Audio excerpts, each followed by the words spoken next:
getting it in the first place. And I think uh, that could have actually been a good idea. I feel like it'd be hard to execute though still.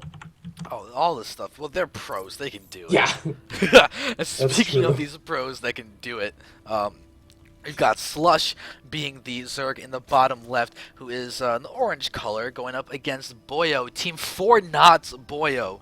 He is going to be the red pro in the top right.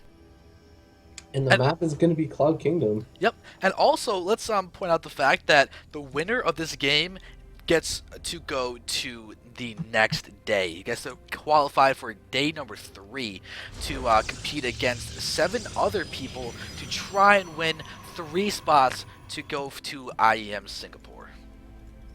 Yeah, that's definitely going to be super duper important for these players.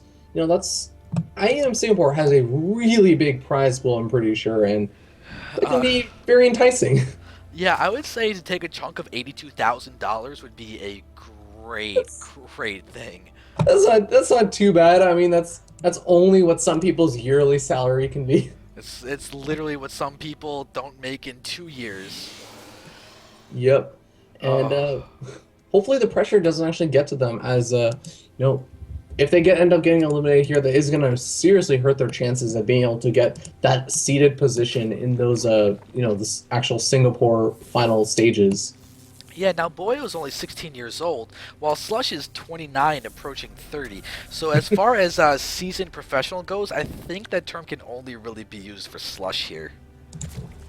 Yeah, that might be a little bit true, but I mean, let's go into the actual game itself as we end up seeing again Protoss versus Zerg on Cloud Kingdom, and both these players looking like they're playing it out relatively standard, and Boyo going for that Nexus first once again. What are your thoughts about what a Zerg player should be doing on this map, and what a Protoss player should be doing?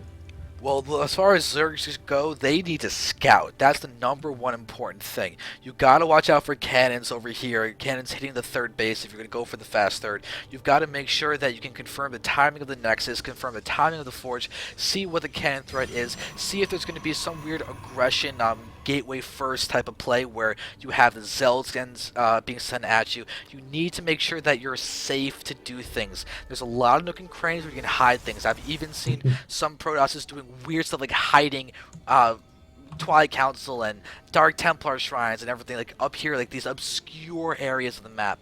And so the number one important thing for Zerg is scouting.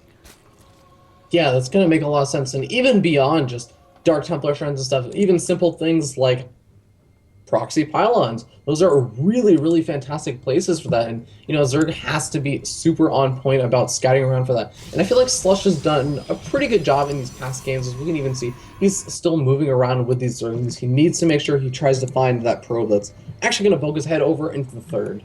Yep, and you can see how ready he is for. He's got those links, making sure he's not vulnerable, and there's no real harm in having Boyo seen that the third base was put down, because he's playing standardly. You scout it or not, it is still a threat. Indeed, and in the meanwhile of Boyo's base, we actually see that Cybernetics core going down, and of course, until that Cybernetics core actually finishes up and either a Sentry or Stalker comes out, that Overlord can just go ahead and chill in the main base of Boyo. And I think the most important thing right now that Slush is going to be looking for is probably going to be when are those third and fourth gas geysers taken. Yeah, if you can get that scout information, that would be great, because one of the biggest things that's important is to note whether there is a third or a fourth gas going down. Because the funny thing is that a lot of all-ins actually incorporate only having 3 gases. So if you see 2 gases or 4 gases, you can say, alright, cool, maybe a push will coming in, but odds are the end goal for the Protoss is macro.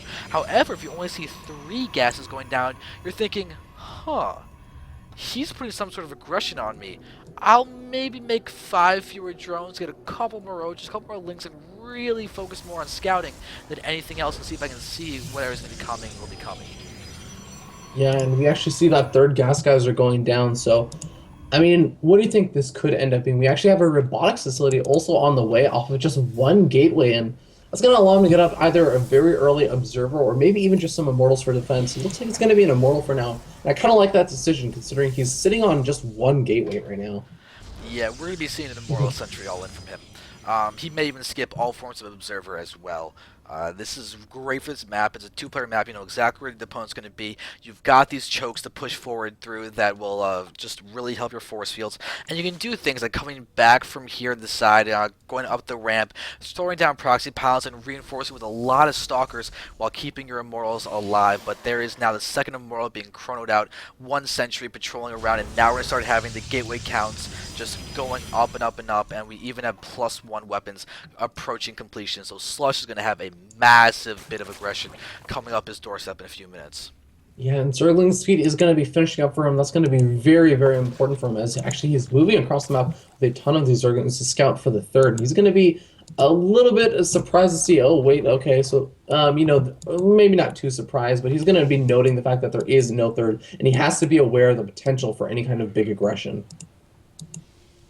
It's so true, but the thing is, we have this. Oh really my God, the Zerglings are just gonna run in. Yeah, we have this really bad placement from Boyo in terms of the building placement. I'll talk about that more after we watch this immortal die and this other immortal starting to get damaged a little bit. But that is a huge mistake by Boyo. Now we're seeing these links pushing in, doing a lot of damage, seeing all of these gateways, and he's doing the best thing you can do against these kind of big pushes. It's the same thing with the 1-1-1. You delay it, its efficacy gets decreased to such a large degree. Yeah, and I mean, not only is the fact that all these units have to stick around in the main base to pick off all of these Zerglings before they can actually move out, that's going to buy time for Slush to actually get out additional Zerglings, actually starting a Spire. I mean, that's kind of an interesting decision in and of itself, but in the meanwhile, he's even trying to pick off a pylon. If he could actually pick off one of the pylons that was part of the gateways, that would also be really helpful, but just being annoying as possible is really, really good for him in this situation.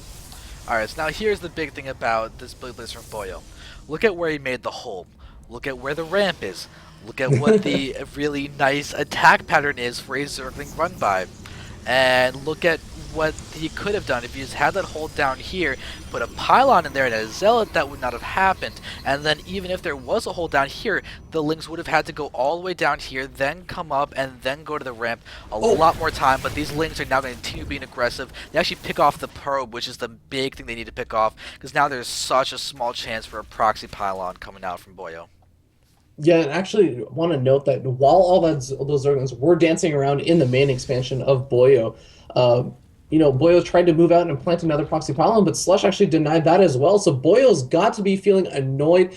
I mean, he needs to make something happen already, as we actually see a warp prismatic is going to warp in a couple of those sentries. And what is he planning to do right now, as ton of Zerglings from Slush not really able to get into the main? Well, we're going to have 15 mutas produced in a second as we're having this attack now pushing forward. There we do see the mutas now being in production. We're going to see Slush lose his third, but the thing is, Boyo has no stalkers. And when we have those mutas coming in at the number 15, they're going to start ripping apart those sentries. Yeah, I guarantee you Guardian Shield's going to be very important for Boyo in this upcoming engagement, and I feel like at the same time he does still have that Warp Prism, so he can actually start to warp in a couple Stalkers. He needs to do it right now, as we see a single Stalker being warped in. There we go. Yeah, we're seeing the really nice attack coming in. There is the Stalker count now increasing, but we've got this Spinecrawler and Zealots are gone, so these links are going to be actually useful once again. The muta count though is starting to increase. Boyo, he's a little behind the supply, but you know what? If he doesn't overextend himself and actually can sit back, get enough of an army to push forward, he can really limit the effectiveness of the mutas. And in fact, these mutas know they're not good in direct engagement, and that would make Slush lose. So Slush is going to use them to go ahead and start harassing and put the pressure on Boyo, who already has thrown down cannons. Oh my God, Boyo's actually been using his warp-ins very immediately, so that actually means he may not even have very many units to warp in over in his main base to defend against the mules, but I'm not sure if it's going to matter, as they're just, again, so many cannons, and in the meanwhile, he's busting down the front door of Slush. Can Slush come up with some kind of defense? I don't know.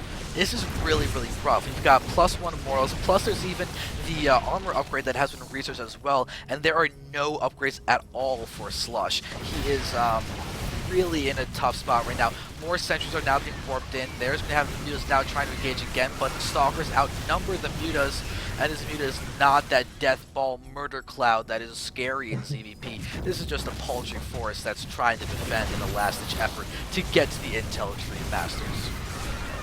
Yeah, and I mean, again, Boyo is already up 1-0, so this is Slush's last chance in this series. So he has to make something happen, but I think with all those mutals going down, all the spine crawlers dead, all the Zerglings already dead, he's basically going to be out of it. And we're going to be seeing a GG very soon as Immortal sitting on 29 kills, 30 kills, 19 kills, drones being pulled. There's the GG. There we go. We got to give a big congratulations to Boyo. He will be qualified now to go to day number 3. So congratulations to him. He has seeded himself into the next stage of trying to get to the Intel Extreme Masters Singapore. So right now, you also got to thank Intel, BenQ, and Patriot for being incredibly strong sponsors and incredibly helpful to ensure that this event can be held. So thank you so much. Please go check them out, and don't forget to go to intelextrememasters.com and be sure to follow IEM on Twitter, Facebook, and YouTube. Each of them is just simple letters I, E, and M.